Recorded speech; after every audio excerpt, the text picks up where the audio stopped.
আসসালামু আলাইকুম রহমতুল্লাহি ওবারাকাতুহু।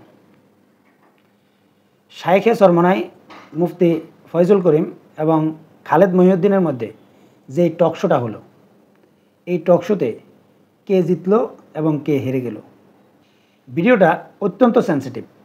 তাই যারা ইসলামিক দলের সমর্থক রয়েছেন তাদেরকে অনুরোধ জানাচ্ছি যে সম্পূর্ণ ভিডিও না দেখে কেউ কমেন্ট করবেন না। আর বিশেষ করে যারা চরমনাইয়ের সমর্থক রয়েছেন তারা অবশ্যই ভিডিওটা সম্পূর্ণরূপে দেখবেন, তারপর একটু চিন্তা করবেন, তারপর কমেন্ট করবেন। কারণ আপনারা যদি একটু গভীরভাবে চিন্তা না করেন তাহলে আপনারা আমাকে ভুল বুঝবেন। শাইখে চরমনাই খালেদ মহিউদ্দিনের প্রশ্নের উত্তরগুলো ইসলামিক দৃষ্টিতে অনেক সুন্দরভাবে দিয়েছেন, এতে কোনো সন্দেহ নেই।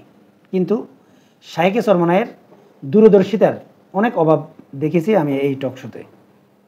এখন বলতে পারেন যে ইসলামিক দৃষ্টিতে সুন্দর বক্তব্য দিলে আবার দূরদর্শিতার অভাবটা কোথায় পেলেন আপনি?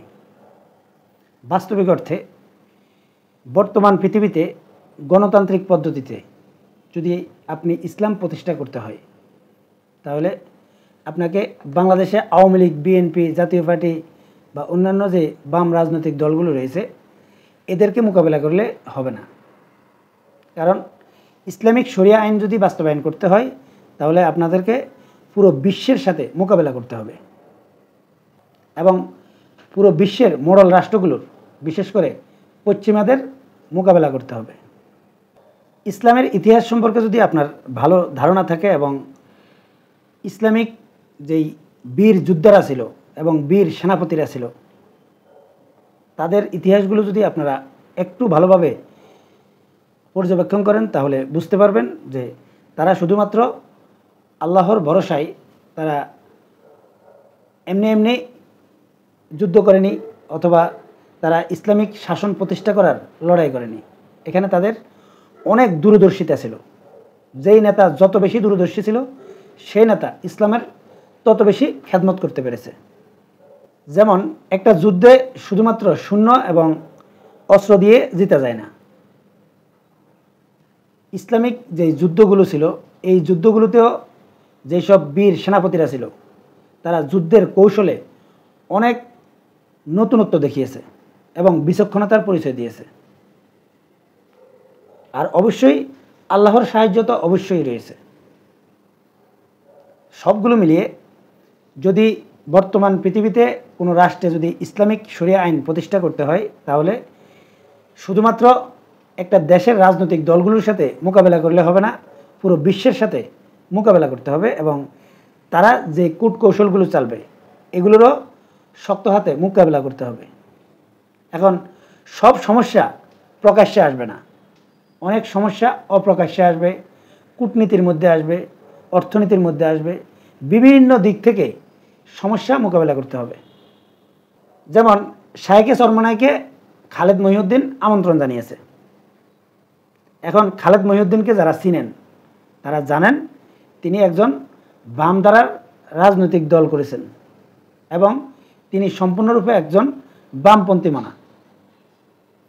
মানে হচ্ছে খালেদ মহিউদ্দিনকে আপনি এক কথায় বলতে পারেন যে খালেদ মহিউদ্দিন ইসলামিক শরিয়া আইন রাষ্ট্রে প্রতিষ্ঠা হোক এটা সে অন্তরেও চায় না, মুখেও চায় না, এমনকি সে স্বপ্নেও এটা কল্পনা করবে না।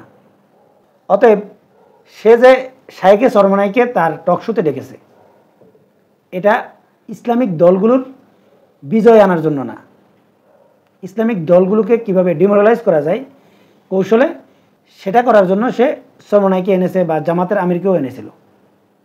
মূল কথাটা হচ্ছে খালেদ মহিউদ্দিন কখনো কোনো সময় ইসলামিক বিষয়ে কথা বলবে না বা ইসলামিক দৃষ্টিতে নেগেটিভ কোনো কথা বলবে না, কিন্তু সে একটা ক্ষেত্র তৈরি করে দিয়েছে। আপনারা দেখবেন যে এখন এই শাইখে চরমনাইয়ের এই বক্তব্য নিয়ে নানা রকম বামপন্থী মানা যেসব বুদ্ধিজীবীরা রয়েছে এরা কিন্তু উঠে পড়ে লাগবে। আমার কথাটা আপনারা হয়তো কিছুক্ষণের মধ্যেই বুঝতে পারবেন। অনেকেই মনে করে থাকেন যে শাইখে চরমনাই খুব সুন্দর উত্তর দিয়েছে, খুব ভালো উত্তর দিয়েছে, খালেদ মহিউদ্দিন ওনাকে সম্মান দেখিয়েছে। বাস্তবিক অর্থে খালেদ মহিউদ্দিন চরমনাই পীর সাহেবকে তার অন্তরের কথাগুলো বের করে নিয়ে এসেছে। মানে যেই বক্তব্যগুলো এই নির্বাচনের আগে দেওয়া উচিত না, বা যেই বক্তব্যগুলো উপযুক্ত সময়ে যেই বক্তব্যগুলো দেওয়া দরকার, সেই বক্তব্যগুলো ঠিক উপযুক্ত সময়ের বহু আগে এই শাইখে সরমনাই থেকে বের করে নিয়ে এসেছে খালেদ মহিউদ্দিন। যেমন খালেদ মহিউদ্দিন ডক্টর শফিকুর রহমানকেও তার চ্যানেলে আমন্ত্রণ জানিয়েছিল, আবার শাইখে সরমনাইকেও আমন্ত্রণ জানিয়েছে। কিন্তু আপনারা যদি একটু লক্ষ্য করেন তাহলে বুঝতে পারবেন যে জামাত আমির ডক্টর শফিকুর রহমানকে খালেদ মহিউদ্দিন বহু বিষয়গুলো নিয়ে খুব একটা প্রশ্ন করেনি, মানে সে এড়িয়ে গেছে। তার মানে হচ্ছে খালেদ মহিউদ্দিন জানতো যে ডক্টর শফিকুর রহমানকে পেঁচানো যাবে না, বা ডক্টর শফিকুর রহমানের অন্তর থেকে সব কথা বের করতে পারবে না খালেদ মহিউদ্দিন। কিন্তু সেই ফাঁদে পা দিয়েছে শাইখে সরমনাই। একটা উদাহরণ দিই।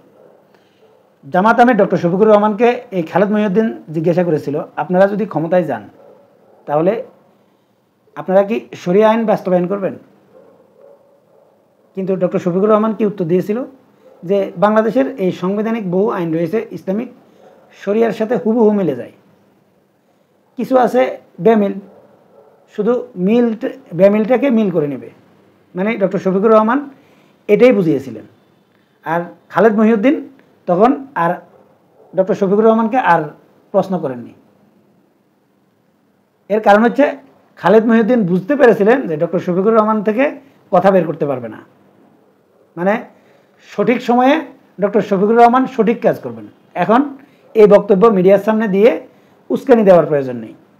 মানে হচ্ছে খালেদ মহিউদ্দিন এমন কিছু ইস্যু সামনে নিয়ে আসার চেষ্টা করছে যে ইসলামিক দলগুলো যাতে সেগুলো নিয়ে ব্যস্ত থাকে, বা এই সমালোচনাগুলো নিয়ে ব্যস্ত থাকে, এই সমালোচনাগুলোর উত্তর দিতে ব্যস্ত থাকে, অন্য কাজ করার সময় যাতে না পায়। এই কারণে ডক্টর শফিকুর রহমান এড়িয়ে গেছেন কৌশলে, এক কথায় শেষ করে দিয়েছেন। ঠিক শাইখে সরমনাই সেরকম একটা বক্তব্য দেওয়া উচিত ছিল, কিন্তু তিনি কি বললেন, একেবারে খোলামেলা আলোচনা করতে গেলেন। এবং খোলামেলা আলোচনা করতে গিয়ে এই খালেদ মহিউদ্দিন কী করলেন, আপনারা ক্ষমতায় গেলে কিভাবে খেলাফত প্রতিষ্ঠা করবেন, কোন সিস্টেমে করবেন, ইরানের মতো নাকি আফগানিস্তানের মতো, এই জাতীয় নানা রকম প্রশ্ন করে সে বিশ্বকে এটা বোঝানোর চেষ্টা করছে যে যদি এই ডক্টর ইউনূস সহ বা বিশ্ব যদি এদিকে নজর না দেয় তাহলে বাংলাদেশে শরিয়া আইন বাস্তবায়ন হবে, এমনকি খেলাফাও প্রতিষ্ঠা হয়ে যাবে। অতএব আপনারা এদিকে নজর দেন। সোজা বাংলায় যেটা বলা যায় যে এই বিশ্ব মোড়ল রাষ্ট্রগুলো যারা ভয় পাচ্ছে যে ইসলামিক দলগুলো ক্ষমতায় আসলে এই গণতন্ত্র থাকবে না, তারা খেলাফত প্রতিষ্ঠা করবে, ঠিক সেটাকে সামনে নিয়ে আসলেন। মানে এই জায়গায় খালেদ মহিউদ্দিন যেই উদ্দেশ্য নিয়ে সে টকশোতে বসেছে তার উদ্দেশ্য সাকসেস। এখন বলতে পারেন শাইখে সরমনাই কি ভুল বলেছে ইসলামিক দৃষ্টিতে? না, কিন্তু এই বক্তব্যটা এই মুহূর্তে এই বাংলাদেশের মতো জায়গায় নির্বাচনের আগ মুহূর্তে প্রযোজ্য ছিল না। এখানে অবশ্যই অনেক কৌশলী ভূমিকা পালন করার প্রয়োজন ছিল, কারণ এখন বিদেশিরা মনে করবে যে ইসলামিক দলগুলো যদি ক্ষমতায় আসতে পারে হয়তো তারা খেলাফত প্রতিষ্ঠা করে ফেলবে। অতএব বাংলাদেশের এই বাস্তবতায় ক্ষমতায় যাওয়ার সাথে সাথে আপনি খেলাফত প্রতিষ্ঠা করতে পারবেন না, এমনকি 2/3 বেশি আসন না পেয়ে আপনি সংবিধানও তো পরিবর্তন করতে পারবেন না। তাহলে খেলাফত কিভাবে প্রতিষ্ঠা করবেন? এখন আপনি এই সংবিধান অনুযায়ী আপনি নির্বাচন করতেছেন এই গণতান্ত্রিক পদ্ধতিতে, আপনাকে এটা মেনেই রাজনীতি করতে হবে, এবং এই সংবিধান পরিবর্তন করতে হলে আপনাকে 2/3 মেজরিটি নিয়ে ক্ষমতায় যেতে হবে। তারপর আন্তর্জাতিক যে চাপগুলো আসবে, যেই খেলাগুলো আসবে, এগুলোকেও মোকাবেলা করার জন্য অনেক কৌশলে আস্তে আস্তে এগোতে হবে। তাই এই জায়গায় আমি মনে করি খালেদ মহিউদ্দিন জিতে গেছে এবং শাইখে সরমনাই হেরে গেছে। এছাড়া এই পিয়ার পদ্ধতি যে নির্বাচন চেয়েছে ইসলামিক দলগুলো, এই দলগুলোর যে দাবি, এই দাবির এগেনিস্টে যে সমস্যাগুলো খালেদ মহিউদ্দিন সামনে এনেছে, এগুলোর সঠিক ব্যাখ্যা দিতে শাইখে সরমনাই ব্যর্থ হয়েছে। আমার মনে হয় যে শাইখে সরমনাই আগে থেকে ধারণা করা উচিত ছিল যে ওনাকে কি কি বিষয় নিয়ে প্রশ্ন করা হবে, আর না হয় এই খালেদ মহিউদ্দিনদের মতো বামপন্থী মনা কোনো চ্যানেলে যাওয়া শাহেকে চরমনায়ের উচিত হয়নি। কারণ খালেদ মহিউদ্দিনকে কেউ যদি স্বাভাবিক ধরনের কোনো সাংবাদিক মনে করেন বা টক শো উপস্থাপক মনে করেন তাহলে ভুল করবেন। সে অনেক বিচক্ষণ লোক, খুব সুন্দর ভাষায় সে যেই জিনিসগুলো বের করে নিয়ে এসেছে এগুলো জামাতের কোনো নেতার কাছ থেকে সে বের করতে পারতো না, এই কারণে সে দুর্বল জায়গায় আঘাতটা করেছে। আবার যেহেতু চরমনাই এবং জামাতের মধ্যে একটা ঐক্য তৈরি হচ্ছে বা ইসলামিক দলগুলোর যে ঐক্য তৈরি হচ্ছে, এই ঐক্য বিনষ্ট করারও অনেকগুলো কৌশল তিনি এখানে জন্ম দিয়ে গেছে। এটা অন্য কোনো ভিডিওতে আমি আলোচনা করব। মূল কথাটা হচ্ছে খালেদ মহিউদ্দিনের যেই উদ্দেশ্য এবং যেই উদ্দেশ্যে তিনি জামাত আমির এবং চরমনায়ের আমিরকে তার টকশোতে ডেকে এনেছে সে এই জায়গায় পরিপূর্ণভাবে সার্থক হয়েছে। যদিও জামাত আমিরকে ডেকে এনে সে খুব একটা সুবিধা করতে পারেনি, কিন্তু চরমনায়ের আমিরকে এনে সে পরিপূর্ণ তার উদ্দেশ্য যেটা এটা সে হাসিল করে নিয়েছে এবং পুরো বিশ্বকে সে এটা বোঝানোর চেষ্টা করেছে যে ইসলামিক দলগুলো ক্ষমতায় আসলে বাংলাদেশের গণতন্ত্র থাকবে না এবং এটা ইসলামিক খেলাফত রাষ্ট্রে পরিণত হতে যাচ্ছে, যেটা বিগত সময়েও আওয়ামী লীগ সরকারের মাধ্যমে হোক বা বামপন্থীদের মাধ্যমে হোক বিদেশিদেরকে এটা বোঝানোর চেষ্টা করা হয়েছে যে আওয়ামী লীগের পতন হলে এই বাংলাদেশে ইসলামিক দলগুলোর শক্তি বৃদ্ধি পাবে এবং ইসলামিক দলগুলো ক্ষমতায় চলে আসবে। ঠিক সেটাই চরিতার্থ করেছে এই খালেদ মহিউদ্দিন। সম্মানিত দর্শক, ভিডিওটা লম্বা হয়ে যাচ্ছে বিদায় এখনকার মতো এই পর্যন্তই।